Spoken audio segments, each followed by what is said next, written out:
In this video, we're checking back in on the value tracking for our Falcon and Winter Soldier spec books. With only one episode left, we got to see where we're at.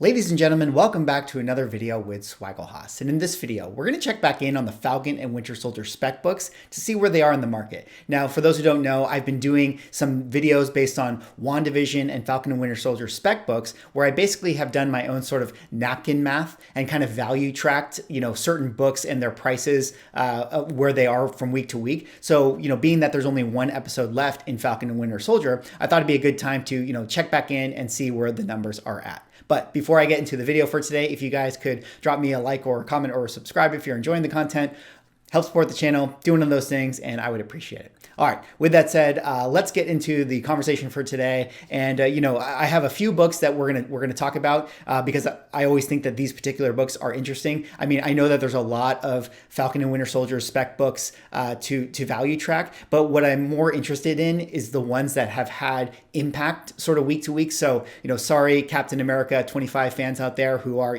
first appearance of Sam Wilson in Captain America. I'm not really in the Captain America outfit. I'm not really going to talk about that book because we know that we're going to probably get, him in the outfit later tonight or tomorrow or whenever you guys watch the last episode of Falcon and Winter Soldier. And I'm sure that book will moon. But overall, I was more interested in sort of a week to week. How do these books handle themselves over the lifespan of the show? So let's get into the books for today, and I will show you guys some interesting ones that I was able to value track. So first off, here is our value tracking sheet. It's just a bunch of numbers, so don't worry about that, but I will guide you guys through it so that it makes sense for you all. But let's talk about the books that we're going to talk about today. The first one here is Captain America 323, and for those who don't know, this is the first appearance of John Walker. Of course, we know John Walker is currently the new Captain America, as people meme on him being sort of the Walmart Captain America. This is his first appearance of his character. Other book we're going to talk about here is Captain America 168. This one I think is really interesting because this is the first appearance of Helmut Zemo, except that he wasn't Baron Helmut Zemo in this book. He was a character known as Phoenix. So this one is really interesting as it compares to this next book, which is Captain America 275, which is the first appearance of Zemo in costume, the iconic purple costume that we all sort of associate to that character. So I've always been interested to follow these two books back to back to see, how does the market react to them? Our discoveries will kind of connect to what I think, is interesting as far as like how the market specs on certain things and what books want to be quote unquote the winner books within the market. And for that reason, that leads us to, of course, our big discovery last week, which is Strange Tales 159. And for those who don't know, this is the first appearance of Contessa Fontaine. I'm always going to butcher her name. Don't harp on me if I do. But Contessa Fontaine, who of course was played by Julia Louis-Dreyfus, who of course you guys know as Elaine from Seinfeld. She made her big appearance in the last episode, and this book absolutely exploded. But I think that this is really interesting because this is almost like a case study as to, why did this book explode? And as opposed to, let's say she later becomes Madam Hydra, which is where a lot of people think that's where we're going to go with it. Well, her conversion to Madam Hydra is in a different comic book. So will that version of that book eventually be the winner book when it relates to the market? So this is kind of like these discussions that I'm very interested in terms of the value tracking for Captain America 168 and 275 and what the market deems as the most valuable comic to go after. So 159. And then at the very, very end of the video, I was actually curious as I was doing all these kind of data entries and points. I was very curious to see, where is West Coast Avengers number 45? That's what I wanted to know. So I did go back in and just kind of do like for a month of April, kind of check in on the numbers and see where we're at as compared to, where we were at the end of WandaVision. So we're going to just quickly check back in on those numbers and overall kind of see where we are at. Excuse me, I couldn't talk right then.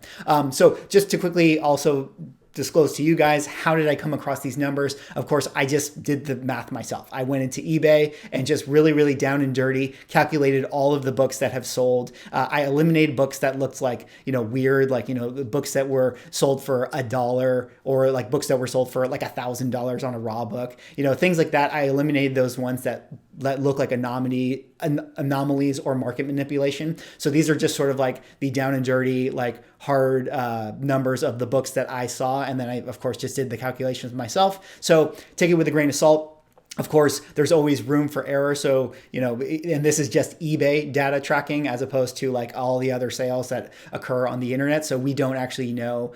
This is just one point of information. So let's get into the numbers here for today. And of course, the very first book we have here is Captain America 323. Back in early 2021, before the show began, we had the average raw going for around 38.85. That was the average raw. 1 week before the show, it jumped up to 81.03, which was 108% gain overall for the book.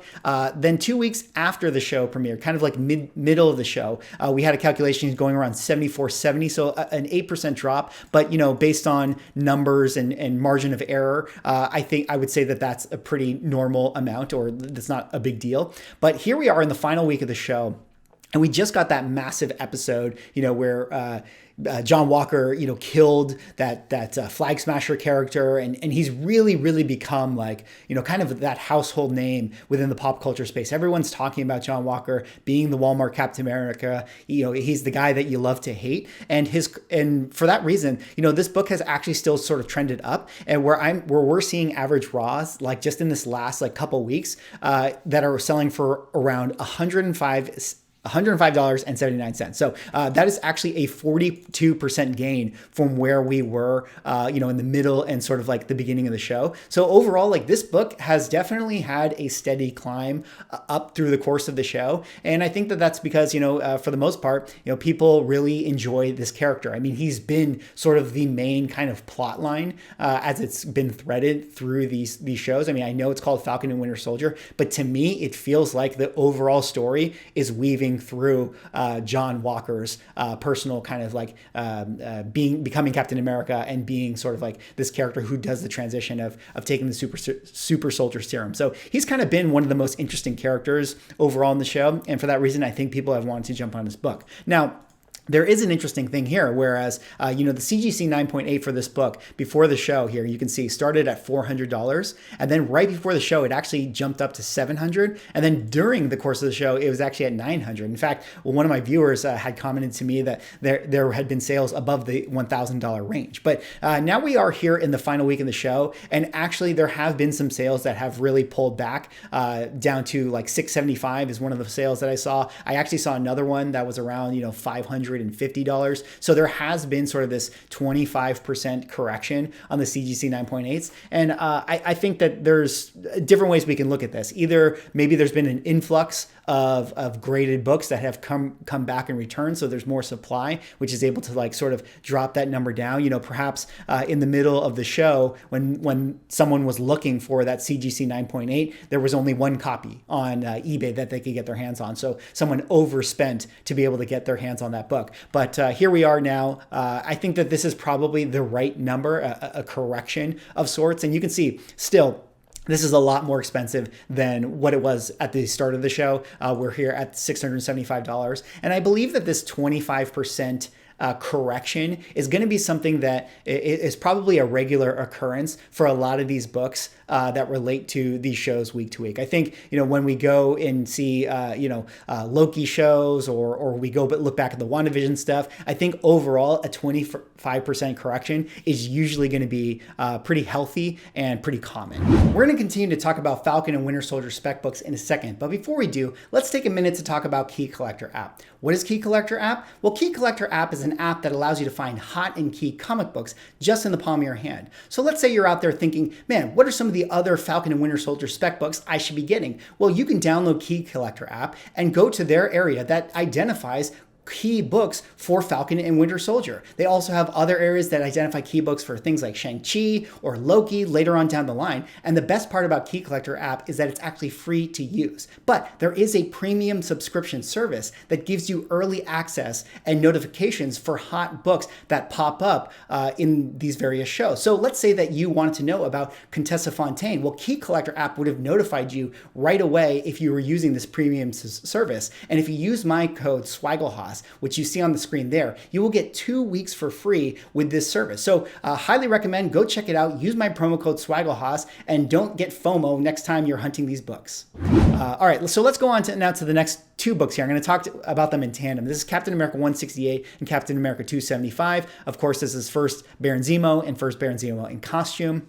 So I had the supposition that 275 would become the winner book as the show went on, because it's my thought that people want to own the iconic version of the character more so than necessarily the first appearance of the character. And for a while I was right, but what we saw here recently is a jump up in 168. So we started here, average for 168 before the show, $25. We jumped up to 65.25 1 week before the show. Then during the show, we actually had a drop off, $37.50. And it was my suspicion that because Zemo donned the purple hood and kind of was carrying around that persona of the character, I think that there was maybe that correction that people were like, oh, okay, you know, I don't want the 168 book, I want the 275 book. And you can see here, the 275 went from 27.35 1 week before the show up to 50.12. So it was actually the winner book in the middle of the season. But now we are here 1 week in the final week of the show, and both books are hovering around that sort of 64.25, 61.58. Again, you know, margin for error. These are just average calculations. But I would argue that, you know, basically both of these books are hovering around the same price now. And who knows why specifically they've kind of jumped back up. I mean, I suppose it's like, you know, we had that, you know, episode with Baron Zemo where he really got to shine. You know, he did the dance. It became the meme, you know, within the comic book space. Everybody loved Baron Zemo's dancing. So I think that for that reason alone, people have really gravitated to either of these books. I mean, it's just really pick your poison. Like, which one do you want? Do you want the first appearance or do you want the costume? It really doesn't matter to people. I think both of these books are being sought after, and both of them are kind of at the same level. I mean, it doesn't feel like one is more important necessarily. And that's really, really interesting to me. But with that said, I do think that because there is such a division with these 2 books, it really does hurt the Baron Zemo character and the collectability of his character. I mean, there's no reason that that these 2 books couldn't be as expensive as the John Walker book. Like, for me, it feels like Baron Zemo is just as big of a character as John Walker is, and probably is going to have a bigger hand in the MCU moving forward after this than John Walker will. I mean, I think he's going to be the leader of the Thunderbolts, right? So there's, you know, you would think that his first appearance books could easily, you know, cross that $100 average threshold. But I think because, you know, he's not really on the cover of any of those books, and additionally, because, you know, there's a split, you're seeing the value of those books literally be split in half down to the $60 range. So very, very interesting to see, you know, how that ultimately shakes out. But it seems like these 2 books are going to be both important from here on out. All right, let's go on now to the next book here. And this one is super interesting. This is Strange Tales 159, which is the first appearance of Contessa Fontaine, played by Julia Louis-Dreyfus. And of course, if you guys don't know, she made her appearance. She approached John Walker. She said she offered him some kind of opportunity. And, you know, we're going to discover where her story ends up going. I'm assuming maybe more in the next episode, if not later on in other shows down the line. But this one was really interesting. This one started off, I went back before that we saw that show, and I did the average calculations. And here was the average raw of that book, $33.27. Okay. Then we go and we get Elaine's cameo. And what do we see now that we've gotten the show? The average raw of this book is $189.48. That is a 570% increase. This is so far as I've been doing these videos and value tracking, these books week to week, this is the biggest single jump I think that we have seen in the entire run of both WandaVision and for Falcon and Winter Soldier. I mean, there was a massive jump for Agatha Harkness, her book. When she had her reveal, there was a massive jump for White Vision. But this jump right here, 570%, nothing beats this. I mean, granted, maybe you found your White Vision book for $1 and now it sells for $100. So, that's a 1000x jump. But as far as what the things were being sold on for eBay, that book went from like $20 to, $100 or like $15 to $100. So again, still kind of like a 4 or 5x, but this 570% jump is the biggest jump we have seen so far in the market. And who knows why that is? I mean, maybe it's just such an exciting cameo that for the most part, had really been, kept a secret. Like nobody really know about Elaine showing up in the MCU. I mean, at least I had never heard of any of those rumors. So I think people were super, super excited about that one. And it's showing in the book here. What I do think is interesting is that, tell me what you guys think. This is the first appearance of her character. But if she then becomes the Madam Hydra character, which applies to a different book later on, will this book fall off?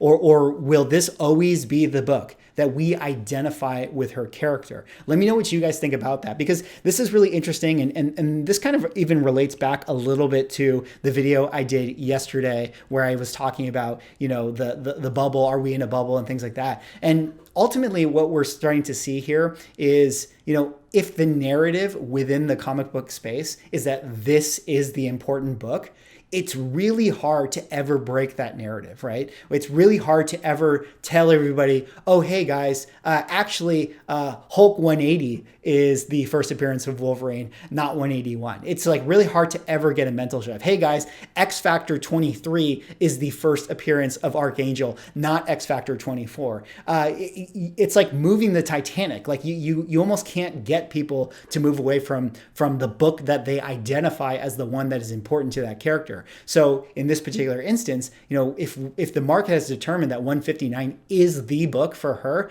it's going to be really hard for, her other books where she becomes the character that we, will see eventually her be in the MCU, will ever be, the winner book, so to speak. But let's go on now to the last book here. And the last book, of course, is West Coast Avengers number 45. I was very curious to see, where this book was currently in the market. So I went back and I did the calculations. Of course, at the end of the show here, you will see, here are my numbers for this. At the end of WandaVision, the average raw was hovering around that $105 mark or so. And so I went back and did the calculations. And to my surprise, actually, it did pull back. But I still think that this is like a kind of a healthy number for this book. Now we're seeing the average raw around that $75 range. So again, similar to what I said up here, there's a 25 to 30% correction for this book, but still holding strong. Overall, people still value this book. This is still identified as a key book. And for that reason, the prices still command that. And that, again, leads me kind of back to, my discussion yesterday, where I was talking about, the narrative and the emotional investment in the book, where, if you're somebody who bought West Coast Avengers for $120, at the height of the hype of the show, when we got his episode, and you're seeing that the book now is like $75, are you really going to just sell it because you're worried that your book is going to crash? Or are you just going to hold on to it and say, well, who cares? I own this book. I'm happy I own this book. So that's kind of really interesting to me. And now that the market, I know everybody out there memes on this thing. It's why would you want to own West Coast Avengers number 45? Oh, it's such a stupid book. It's worthless. It was always in dollar bins. But now the narrative is that this book is important. The market has deemed that this book is important. And therefore, that means that no one is willing to let go of their important book. I kind of related to the Marvel trading cards. And of course, now I'm going to go into tangent, guys. I kind of relate to the Marvel trading cards where it's I got so many people's comments to me in my Marvel trading card video where people were like, oh, these cards are worthless. Nobody's going to care about these things. And here's the thing. Yeah, they might be worthless, but I don't know about you guys. I haven't seen anyone willing to sell their card collection for pennies on the dollar. Nobody's willing to do that. Even if they themselves don't view the cards as valuable, they know that other people do. So they're unwilling to sell it for a low dollar amount. So similar for this West Coast Avengers book, even if people who own this book think this thing is stupid and worthless, they're still unwilling to sell it for, $10 or $15, what it was, before the show. Like, people still believe that this is worth $75, $100 or whatever. So that's what's kind of really funny to me, is that, again, the narrative, what people think the value is, even if they themselves don't actually care about the book. Anyways, that's all I have for this video. Let me know what you guys think. Hopefully it's really interesting. You guys were able to follow my value tracking numbers. Again, it's a crazy world we're living in right now with how the numbers are jumping week to week. Let me know what you guys think of that Contessa Fontaine book. That I'm very interested in that. That's had the biggest jump we've seen so far in this kind of Disney Plus era. Anyways, drop me a like, comment, or subscribe if you're enjoying the content, and I will see you in the next video.